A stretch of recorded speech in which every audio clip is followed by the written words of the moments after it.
later tonight is Yulan Zale.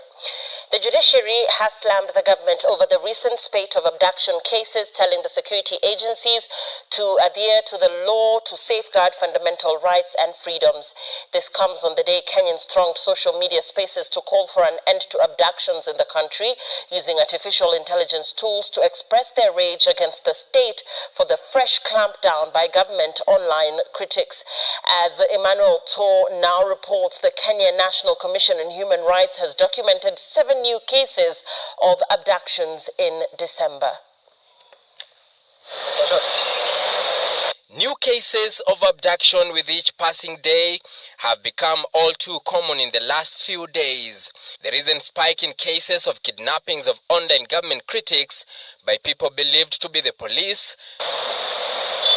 catching the attention of the judiciary, which has called for respect for the rule of law. In a statement posted on the judiciary's X platform, the institution tasked with interpreting the law said, quote, "Kenya is a constitutional democracy where the rule of law stands as a foundational value and guiding principle of our governance.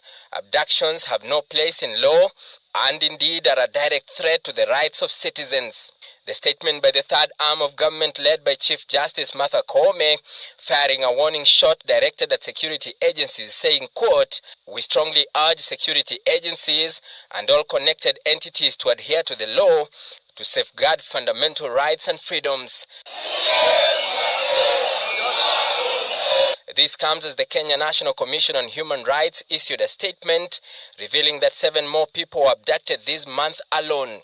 The commission stating that 6 out of the 7 persons were still missing.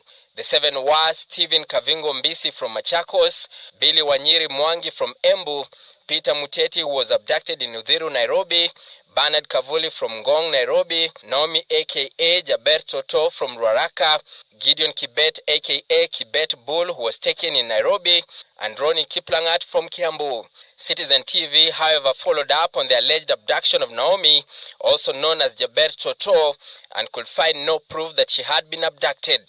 KNCHR states that so far, there have been 13 more cases of abductions or enforced disappearances in the last 3 months, bringing to 82 the total cases since June 2024.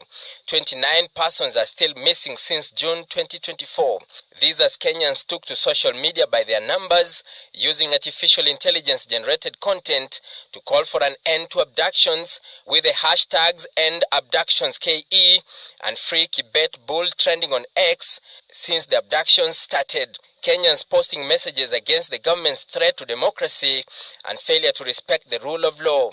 These AI-generated pictures depicting demonstrators occupying the streets with accompanying messages on placards against the new cases. Angry Kenyans using social media to tell the president to respect the rule of law and arrest protesters instead of abducting them. Some threatening to go back to the streets, as was witnessed in June and July this year, if those abducted are not released. Some leaders in government, including President William Ruto's senior advisor on the economy, Moses Kuria, joining those who are calling for an end to abductions, enumerating other notable figures who fought tooth and nail against the violation of human rights. Nandi Senator Samson Cherargei, who represents the county where one of the abductees hails from, asking for answers for the distressed families who have not enjoyed the festive season due to the anxiety of not knowing where their loved ones are held incommunicado. Former Makueni Governor Professor Kivutha Kibwana was also among those who criticized the abductions, saying the reaction by the government is counterproductive. Offline, the same message reverberated as human rights activists joined the push against abduction. We expect nothing short of the IG's resignation, because he has clearly showed Kenyans that he is not in charge, that the abductions that are happening are not being done by the police. Former Prime Minister Raila Odinga and Wiper Party leader Kalonzo Musyoka have also castigated President Ruto's government for advancing the culture of abductions. Emmanuel Tor, Citizen TV, Nairobi.